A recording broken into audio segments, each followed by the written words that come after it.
Hello students, welcome to our channel. நம்ம இன்றைக்கி என்ன பார்க்க போகிறோம்னு கேட்டிங்கன்னா, டவுஸ் ப்ராசஸ் தான் பார்க்க போகிறோம். அதுக்கு முன்னாடி நம்ம ஸ்டூடெண்ட்ஸ் டீச்சர் கான்வர்சேஷனை பார்த்த உடனே நம்ம இதை ஸ்டார்ட் பண்ணிடுவோம். ஓகே, வாங்க பார்த்துடலாம். ஸ்டூடெண்ட்ஸ், என்ன இன்றைக்கி பார்க்கலான்னு சொல்லியிருந்தேன். இன்றைக்கி நேமிங் ரியாக்ஷன்லேருந்து ஸ்டார்ட் பண்ணலான்னு சொன்னீங்க சார். நேமிங் ரியாக்ஷனா? உங்களுக்கு என்ன ரியாக்ஷன் வேணும்? நீங்களே ஏதாவது ஒன்று குத்து மதிப்பாக பாருங்கள். எதுவும் புக்கெல்லாம் படிச்சுட்டு வரலையா சார்? ஏதாவது ஈஸியாக இருக்கிற மாதிரி நடத்துங்க சார். ஒன்றுமே புரியல சார். ஈஸியாக கேட்குறீங்களா? அப்போ டவுஸ் ப்ராசஸ்லேருந்து போயிடலாமா? ஈஸியாக இருக்கும். 3 ஸ்டெப்பு தான்ப்பா. Okay sir. ஓகே ஸ்டூடெண்ட்ஸ், நீங்களும் தெரியலனா கற்றுக்கங்க. வியூவர்ஸ், நீங்கள் விட்டு போயிடாதீங்க. நீங்கள் தான் இதுக்கு முக்கியம். ஓகே, வாங்க ஸ்டார்ட் பண்ணலாம். இது ஜஸ்ட்டு ஒன்றுமே கிடையாது. டவுஸ் ப்ராசஸில் நமக்கு தேவை பினால்னால் பென்சீன் மேலே OH இருக்கணும். அதுக்கு பேர் தான் ஃபினால். ஓகேங்களா? வேறு எதுவுமே கிடையாது ஃபினால்னால்.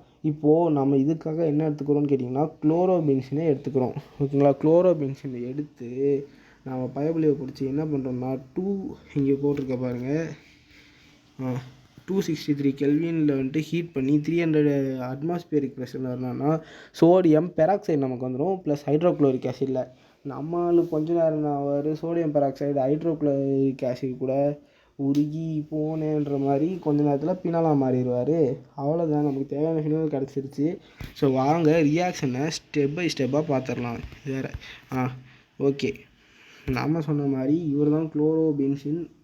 இந்த போடுறோம் பாருங்கள் பெரிய வட்டமாக, இவர் தான் குளோரோ பென்சீன். ஓகேங்களா? இந்த குளோரோ பென்சீனில் இங்கே இருக்குது பாருங்கள் ஒரு குளோரின். இங்கே இருக்குது பார்த்தீங்களா குளோரினை? இந்த குளோரினும் இங்கே இருக்கிற ஹெச்சும் சேர்ந்து HCl ஃபார்ம் ஆயிரும். இப்போது மீதி இருக்கிறது ONAவாக இங்கே இருக்குது. ஓகேங்களா? இந்த இடத்துல ஒரு சின்ன ஃபால்ட் இருக்குது. உங்கள் புக்கில் ஆக்சுவலி பார்த்தீங்கன்னா இந்த இடத்துல HCl இருக்கும். ஓகேங்களா? HCl தான் இந்த இடத்துல இருக்கணும். ஓகேங்களா? ஆனால் இங்கே மாறுதலாக இருக்குது. இப்போது HCl இருந்துச்சுன்னா இந்த NaO இந்த CLO சேர்ந்து NaClஆக வெளியே ரிமூவ் ஆகிட்டு மீதி இந்த இடத்துல OH மட்டும் இருக்குது. ஓகேங்களா? இங்கே ஓவும் HClல இருக்கிற கூட இருக்கிற ஒரு H மட்டும் OHஆக இந்த இடத்துல சுற்றிட்டு இருக்கும். அவ்வளோதான், நமக்கு தேவையான ஃபினால் கிடச்சிருச்சு. ரியாக்ஷன் முடிஞ்சிச்சு.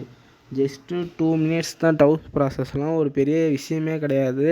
நம்ம இருந்தாலும் உங்களுக்காக ரொம்ப ஸ்டெயின் பண்ணி அப்லோட் பண்ணியிருக்கோம். முடிஞ்சால் ஒரு லைக் பண்ணுங்கள், சேனலை சப்ஸ்கிரைப் பண்ணி வச்சுக்கோங்க. தேங்க்யூ.